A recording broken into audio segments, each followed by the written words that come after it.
Suspect sa pamamaril sa Davao de Oro, arestado sa hot pursuit. Baril at iniinalang siya po na samsam.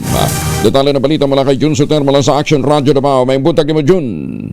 Mayong buntag usab ko yung Angel. Arestado ang isang lalaking itinuturong suspect sa insidente ng pamamaril sa sinagawang hot pursuit operation ng Davao de Oro Police Provincial Office sa pamamagitan ng Moncayo Municipal Police Station. Kinilala ng kapulisan ang narestong suspect sa alias na Jimboy na inuugnay sa pamamaril sa Barangay Tubo-Tubo, Moncayo. Ayon sa kapulisan, agad na nagsagawa ng follow-up investigation at hot pursuit operation ng mga otoridad matapos ang insidente kung saan isang 19 anyos na lalaki ang nagtamo ng tama na bala at isinugod sa ospital para sa agarang gamutan. Naresto ang suspect makalipas ang 2 araw. Sa isinagawang legal na pag-aresto, nakumpiska mula sa suspect ang isang pakiti na naglalaman ng hinihinalang shabu, isang 22 caliber revolver na walang serial number at mga bala. Kasalukuyan na sa kustodiya ng kapulisan ng suspect at ang mga nakuwang ebidensya habang inihanda ang pagsasampa ng mga kasong paglabag sa Republic Act No. 9165 o Comprehensive Dangerous Drugs